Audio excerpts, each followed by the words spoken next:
this! Ignition Entertainment's Shane Bettenhausen and PR specialist Chase Colasano recently stopped by Zadzooks headquarters to talk about the soon-to-be-released Wii Swordmaster epic, Muramasa, the Demon Blade.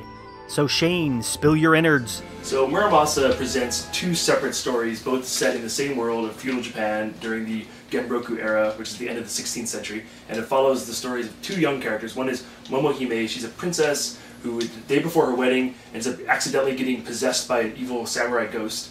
So once he's inside of her, they kind of combine their personalities to form this crazy samurai girl who goes around slashing demons, collecting swords, and the goal is to collect these demon blades before the evil shogun does. So it's a race across central Japan to amass these swords, and it's a traditional run and jump action adventure. You're slicing enemies, but each sword you find is different and has a unique special attack, unique attributes. So all 108 swords can be found throughout the adventure, and you can cycle between them on the fly at any time. You can equip 3. Because one of the central risk-reward elements in this game is enemies can break your sword. When your sword breaks, you have to put it away and pull out another one while it regenerates. So you're constantly having to keep attention to what's going on with your swords. But really, the depth of combat is what makes it fun. It's not just a simple hack and slash. You have lots of different moves, and you can combo them together. And there's a real sense of skill, and it rewards you for fighting enemies with doing good combos, creative maneuvers. At the end of an encounter, you're given experience points, and it's possible to get double the number of experience points by skillfully killing enemies. But it's not a straightforward game either. At the beginning, you're kind of running to the end fighting a boss, but then it starts opening up, and there's multiple paths you can take, hidden levels, hidden bosses, and much like the Metroid or Castlevania games, there's elements of retraversal. You'll see a door you can't open, and you'll remember, hey, in that province, I can come back later and find a hidden passageway, find other swords. So there's a lot more to it than just simply running through the level, fighting enemies. And each character has a unique story. So you'll start as Momohime or Kisuke, play through their game, finish their story, and then play through the other character's story. And their paths intersect, and the NPCs, the non-player characters they meet, are different, but they're related. So to kind of get the whole story for both characters, you want to play through both games, and that'll take about 20 hours. And there's also 2 difficulty levels, easy and hard, and to see everything you have to fight on hard, and there's secret bosses only on hard.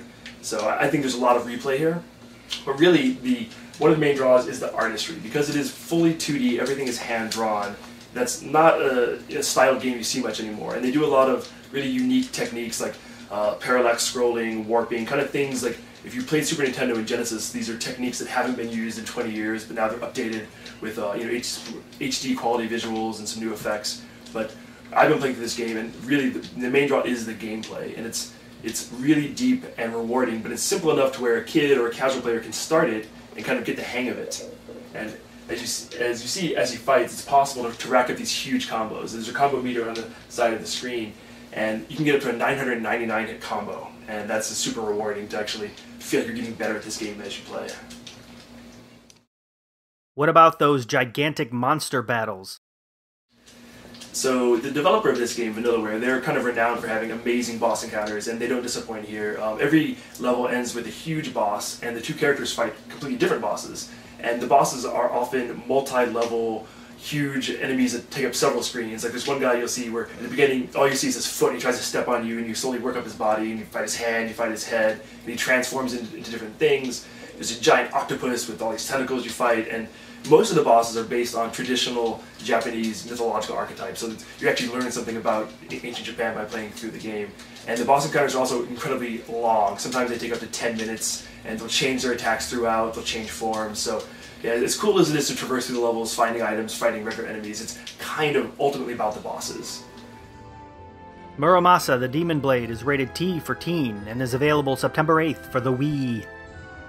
That's it for this week's episode of Zadzooks Video Game Minute. Thanks for watching and playing.